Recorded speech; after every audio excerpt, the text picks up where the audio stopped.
எனக்கு தெரியுங்க. அத்தை அப்படி சொன்னப்போ உங்க மனசு ரொம்ப வருத்தப்பட்டிருக்கும். என்னையும் பூ கட்டி கடன் அடைப்பியான்லாம் கேட்டாங்க. நம்மள அவங்க இப்படி பேசுறதெல்லாம் என்ன புதுசா? நீங்க அதையே நினைச்சிட்டு இருக்காதீங்க. இல்ல மீனா, நம்மளும் உழைச்சுதானே சம்பாதிக்கிறோம். அதிகமா சம்பாதிக்கலனாலும் நேர்மையா தானே சம்பாதிக்கிறோம். பெரிய பெரிய வேலையெல்லாம் செஞ்சாதான் மரியாதை இல்ல. நம்மெல்லாம் சாதாரண ஆளுங்க. ஏங்க அப்படிலாம் நினைக்கிறீங்க?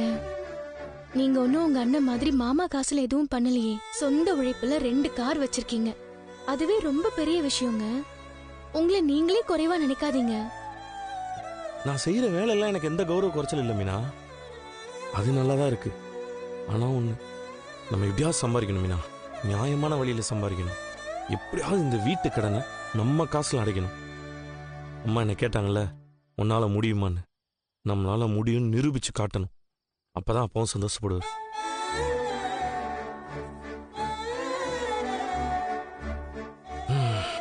ஆசை இருக்கு கடனை கட்டி வீட்டை திருப்பணும்னு. உழைக்கிறதுக்கு நான் தயாரா இருக்கேன். ஆனா இவ்வளோ பெரிய கடனை நம்மளால அடைக்க முடியுமான்னு ஒரு சந்தேகம் மனசுக்குள்ள ஓடிட்டே இருக்கு. கண்டிப்பா முடியுங்க. முதல்ல ஒரு வாடகை கார் ஓட்டுனீங்க, அப்புறம் சொந்தமா கார் வாங்கி ஓட்டுனீங்க, இப்ப சொந்தமா 2 கார் வச்சிருக்கீங்க. 2 காரும் டியூல தான் ஓடுது. அதுல ஒண்ணு நீ வாங்கி கொடுத்தது. அதனால என்னங்க, 2 காருமே உங்க பேர்ல தானே இருக்கு. அதே மாதிரிதான் நாளாக நாளாக நம்ம முன்னேறுவோம், நிறைய சம்பாதிப்போங்க. ஆனா ஒண்ணு மீனா, நான் உன்னை கல்யாணம் பண்ணாம இருந்தேன்னு வையேன், இன்னும் நான் வாடகை கார் தான் ஓட்டிட்டு இருந்திருப்பேன். இப்ப நான் இருக்கிற நிலைமைக்கு காரணம் நீதான். அப்படியெல்லாம் எதுவும் இல்லைங்க. நீங்க கஷ்டப்பட்டு நைட்டும் பகலும் உழைக்கிறீங்க, அதனால இப்போ இந்த நிலைமையில இருக்கீங்க. ஆனா இப்ப எனக்கு ஒரு பயம் வந்துருக்குது மீனா. என்ன பயம்? அம்மா பேசுனது கேட்டதுக்கு அப்புறம் நம்ம எப்படி இதை விட அதிகமா சம்பாதிக்க போறோம்ன்ற பயம் தான் ஓடிட்டே இருக்கு. எப்படி சம்பாதிக்க போறோங்கிற பயத்தை விட எப்படி எப்படியெல்லாம் சம்பாதிக்கலாம், அதுக்கு என்னென்ன வழி இருக்குன்னு யோசிங்க. அப்ப தன்னாலே உங்களுக்கு ஒரு வழி பிறக்கும். ஆனா அம்மா சொன்னதுல ஒரு வகையில கரெக்ட் தான் மீனா. இப்ப நம்ம பாக்குற தொழிலையே நம்பி அந்த கடன் அடைக்கிற அளவுக்கு சேர்த்து வைக்கிறதுங்கிறதெல்லாம் பல வருஷம் ஆகும். நம்ம வேற ஏதாவது தொழில் ஆரம்பிக்கணும் மீனா. ஆமாங்க, நானும் அதான் யோசிச்சேன். அந்த 275 பிளாட்டுக்கு எனக்கு பூ போடுற ஆர்டர் கொடுத்தாங்கல்ல, அந்த மேடம் இப்ப உடம்பு சரியில்லாம ஹாஸ்பிட்டல்ல இருக்காங்க. எல்லாம் அங்க இருக்கிற மேனேஜர் கண்ட்ரோலுக்கு போயிடுச்சு. அவர் தான் உங்க அண்ணனோட ஆர்டரையும் கேன்சல் பண்ணிருக்காரு. இப்போ நான் போய் கேட்டா அவர் கொடுப்பாரான்னு தெரியல. மீனா, அந்த பார்லர்மா கெட்ட என்ன பிடிச்சது. அப்படி இருக்கிறவங்களுக்கு இந்த மாதிரிதான் ஏதாவது ஆகும். ஆனா நீ அப்படி இல்ல, எல்லாருக்கும் உண்மையா இருக்கிற. நீ நாளைக்கு போய் அவரை பாரு, கண்டிப்பா அந்த ஆர்டர் உனக்கே தருவாரு. சரிங்க, நான் போய் பாக்குறேன். அந்த ஆர்டர் நமக்கு கிடைச்சாலே நம்ம நல்லா சம்பாதிக்கலாம். அப்புறம் நீங்க ஆசைப்பட்ட மாதிரி நம்ம வீட்டோட கடனையும் நம்ம அடைச்சிடலாம். ரூமையும் கட்டுறோம். நல்லது நடக்கும் நம்புவோம். நமக்கும் காலம் மாறும்.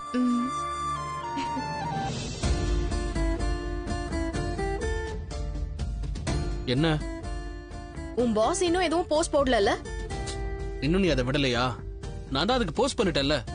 2 பேர் சம்பந்தப்பட்ட விஷயத்துல ஒருத்தர் மட்டும் ரெஸ்பாண்ட் பண்ணிட்டு இன்னொருத்தர் அமைதியா இருந்தா அந்த விஷயம் திரும்ப பெருசா தானே ஆகும். வேற வேற பாயிண்ட் ஆஃப் வியூ வரும். என்ன சொல்ற நீ? எனக்கு ஒண்ணும் புரியல. உனக்கு என்னைக்கு தானே நான் சொல்றது புரிஞ்சிருக்கு? நீயே படிச்சு பாரு.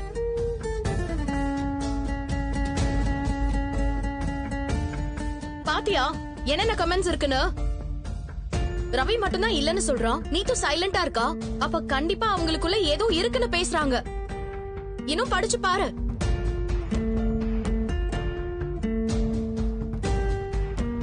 நீத்துக்கு ஒன் சைடு லவ்வா?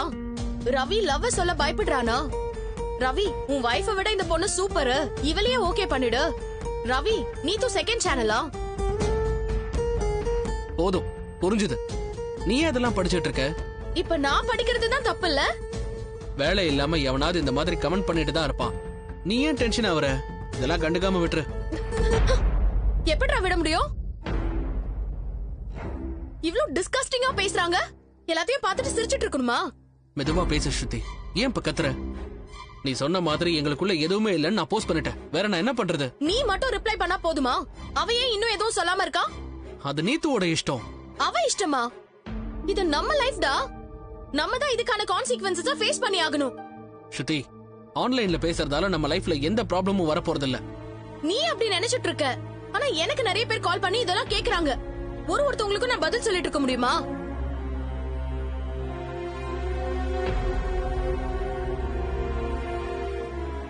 அந்த நீத்து மட்டும் அப்படி எங்களுக்குள்ள எதுவும் இல்லன்னு ஒரு போஸ்ட் போட்டிருந்தா இதெல்லாம் ஸ்டாப் ஆயிருக்கும்ல. பேசுறவங்க என்ன பண்ணாலும் பேசிட்டு தான் இருக்க போறாங்க. இப்ப எதுக்கு நீ அவளுக்கு சப்போர்ட் பண்ணிட்டு இருக்க? இப்படி எல்லாரும் பேசணும்னு தான் அவ போஸ்ட் போடாம இருக்கா. நீயா எதுவும் அசியூம் பண்ணிக்காத ஸ்ருதி. அவங்க இதை ஒரு பெரிய விஷயமாவே பாக்கல. போடா லூசு. முத்து அடிக்கடி மனோஜ் சொல்வார்ல, படிச்ச முட்டாள்னு. நீயும் அப்படிதான் படிச்ச முட்டாள் மாதிரி பிஹேவ் பண்ணிட்டு இருக்க. என்ன பண்ற? அவ எதுக்காக இப்படி எல்லாம் பண்றான்னு உனக்கு புரிய மாட்டேங்குது. அவ வேணும்ட்டே பண்றாடா. இப்ப நான் என்ன பண்ணணும்? நான் வேணா நீத்து கிட்ட திரும்ப பேசுறேன். ஒரு போஸ்ட் போட சொல்றேன். நீ ஒன்னும் அவகிட்ட பேச தேவையில்ல. இதுக்கு ஒரு சொல்யூஷன் தான் இருக்கு. என்ன சொல்யூஷன்? அந்த ரெஸ்டாரண்ட்ல இருந்து நீ ரிசைன் பண்ணிடு. என்ன பேசிட்டு இருக்க நீ? நான் கரெக்டா தான்டா பேசிட்டு இருக்கேன்.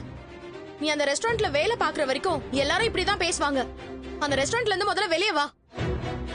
ஸ்ருதி, நீ எமோஷனலா யோசிச்சு இப்படி பேசிட்டு இருக்க. ஆமாடா, எனக்கும் எமோஷன்ஸ் இருக்கு. நான் ஒன்னும் டேபிள் சேர் இல்லையே எல்லாத்தையும் பார்த்து பார்க்காத மாதிரி இருக்கிறதுக்கு. இங்க பாரு ரவி, இதுக்கு முன்னாடி நீ ரெஸ்டாரண்ட்ல வந்து ஒர்க் பண்ணணும்னு நினைச்சேன். அதனால உன்னை அங்க இருந்து வர சொன்னேன். ஆனா அது வெறும் பிசினஸ் பாயிண்ட் ஆஃப் வியூ தான். ஆனா இப்ப நான் சொல்றது பிசினஸ்க்காக இல்ல, இது நம்ம பர்சனல். உன் வைஃபா நான் உன்கிட்ட சொல்றேன், நம்ம லைஃப் நல்லா இருக்கணும்னா முதல்ல நீ அந்த ரெஸ்டாரண்ட்ல இருந்து வெளியில வரணும். இப்ப என்ன நம்ம லைஃப் நல்லா இல்லாம போச்சு? கொஞ்சம் கொஞ்சமா போயிட்டு இருக்குடா. அந்த நீத்து இதுக்கு தான் எல்லாமே பண்ணிட்டு இருக்கா. நீ ஓவரா இமேஜினேஷன் பண்ணிட்டு இருக்க ஸ்ருதி. நீ தாண்டா உன்னை சுத்தி நடக்கிறது எதுவுமே தெரியாம ரியாலிட்டியை உணராம இருக்க. இப்ப என்ன பண்ண சொல்ற? அந்த ரெஸ்டாரண்ட்ல இருந்து முதல்ல வெளியில வா. ஸ்ருதி, அங்க சீஃப் ஷெஃப் நான் தான். நான் வந்துட்டா அந்த ரெஸ்டாரண்டே ரன் ஆகாது. ரெஸ்டாரண்டே மூட வேண்டியதான். அத பத்தி உனக்கு என்ன கவலை? அது அவளோட பிரச்சனை. இங்க பாரு, என்னால உடனே அப்படிலாம் பாதியில விட்டு வர முடியாது. கொஞ்சம் டைம் கொடு. இதுக்கு மேல டைம் கொடுக்க முடியாதுடா. It has to end right now. நாளைக்கே ஒரு ரெசிக்னேஷனை கொடுத்துடு.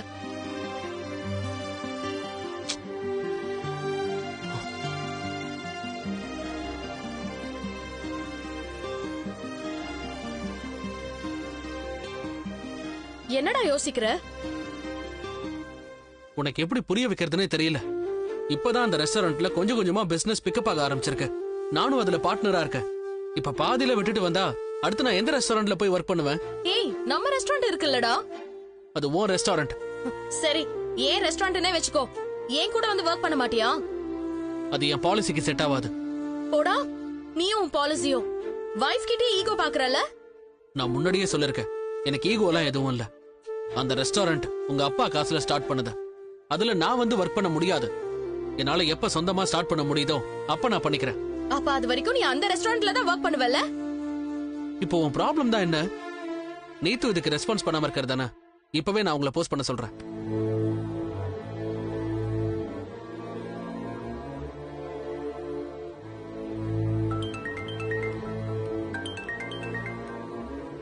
சொல்லுங்க ரவி, என்ன இந்த டைம்ல கால் பண்ணிருக்கீங்க? நீத்து உங்ககிட்ட கொஞ்சம் பேசணும். ரெஸ்டாரண்ட்ல தான் இருக்கேன், சொல்லுங்க. நீங்க எனக்காக உடனே ஒண்ணு பண்ணணும். நீங்க கேட்ட நான் பண்ண மாட்டேன், நான் சொல்ல போறேன். என்ன பண்ணணும்னு சொல்லுங்க. அந்த போட்டோஸ்க்கு இன்னும் வேர்ஸ்டான கமெண்ட்ஸ்லாம் வந்துகிட்டு இருக்கு. ஓ அப்படியா? இப்ப என்ன போட்டிருக்காங்க? அது இப்ப தேவையில்லை. நீங்க உடனே உங்க சைடுல இருந்து எங்களுக்குள்ள அப்படி எதுவுமே இல்லைன்னு ஒரு போஸ்ட் போடுங்க. அப்பதான் இது முடியும். நீத்து, நான் சொல்றது கேட்டுச்சா? கேக்குது ரவி. நீங்க எதுவும் ரெஸ்பான்ஸ் பண்ணாம இருந்தா சரியா வராது. உடனே ஒரு போஸ்ட் போட்டுருங்க ப்ளீஸ்.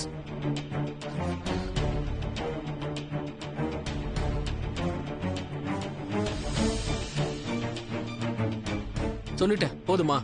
இப்ப நீ சொன்னா உடனே அவ செஞ்சிருவாளா? பண்ணுவாங்க. இப்பவும் உனக்கு அவளை பத்தி புரியலல்ல? அவ எதுவும் போஸ்ட் மட்டும் போடலனா நீ அங்க இருந்து வேலையை விட்டு வந்துடணும். அவ்வளவுதான் நான் சொல்வேன்.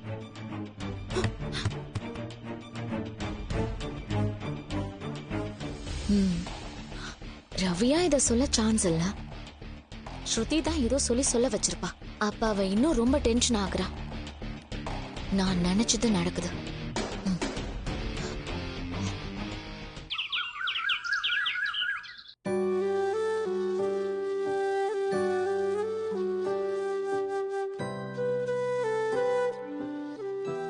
வணக்கங்க. என் பேர் மீனா. மேனேஜர் சார பார்க்கணும். என்ன விஷயமா பார்க்க வந்திருக்கீங்க மேம்? புதுசா கட்டுற ஃபிளாட்டுக்கு பூ கொடுக்குற ஆர்டர் பத்தி பேச வந்திருக்கேன். கொஞ்சம் வெயிட் பண்றீங்களா? நான் சார்ட்ட இன்ஃபார்ம் பண்றேன். வாங்க மேடம். நான் சிந்தாமணி, மேனேஜர். தெரியும் மேடம், நல்லா தெரியும். உட்காருங்க, நான் இதோ வந்துடுறேன்.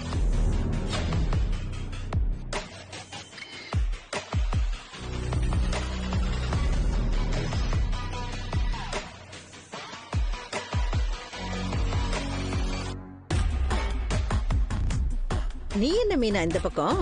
ஆ, காய்கறி வாங்க வந்தேன். நல்லா தான் பேசுற. ஆர்டர் வாங்க தானே வந்த? தெரியுதுல்ல. எனக்கு இந்த மேனேஜர் நல்ல பழக்கம். ஏற்கனவே பேசிட்டேன். அதனால எனக்கு தான் இந்த ஆர்டர் கிடைக்கும். பாவம் உனக்கு கொடுப்பாங்கன்னு ஆசையில வந்திருக்க. அத முடிவு பண்ண வேண்டியது நீங்க இல்ல, மேனேஜர் தான். அது சரி. மேனேஜர் சொல்லிதான் நீ அசிங்கப்பட்டு வெளியில போனோன்னு இருக்கு. அப்புறம் உன் இஷ்டம்.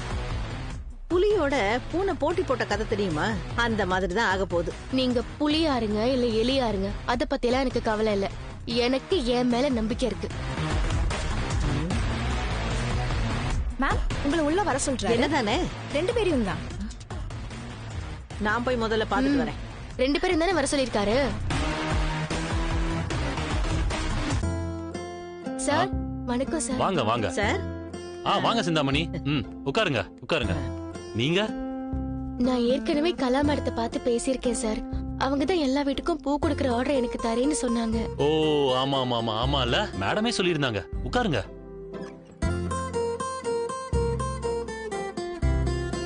மேடம் இப்ப எப்படி சார் இருக்காங்க? இன்னும் கான்ஷியஸ் வரல. டைம் ஆகணும் டாக்டர் சொல்லியிருக்காங்க. சார், இந்த பொண்ணுக்கு அவங்க ஏதோ இறக்கப்பட்ட ஆர்டர் தரேன்னு சொல்லிருக்காங்க. ஆனா இவ்வளவு பெரிய ஆர்டர் பண்றதுக்குலாம் ஒரு அனுபவம் வேணும் சார். பேசாம நீங்க உங்களை அனுப்பி வச்சிருங்க. நாம ஆர்டர் விஷயத்தை பேசலாம். ஒரே ஆர்டருக்கு நீங்க 2 பேரும் போட்டி போடுறீங்க. என்ன இருந்தாலும் கலா மேடமே இவங்களுக்கு ஆர்டர் கொடுக்கணும்னு சொல்லியிருக்காங்க. அப்போ இந்த பொண்ணுக்கு தான் ஆர்டர் கொடுக்க போறீங்களா? இருங்க இருங்க, நாங்க ஒரு முடிவு பண்ணியிருக்கோம். இந்த 275 பிளாட்ஸ் இருக்கிற அபார்ட்மெண்ட்ஸுக்கு அந்த காம்பவுண்டுக்குள்ளேயே ஒரு சின்ன கடை மாதிரி செட் பண்ணியிருக்கோம். அத நாங்க உங்களுக்கு கொடுப்போம். அங்க நீங்க உங்க பூக்கடையை போட்டுக்கலாம். கடையா? ஆமா,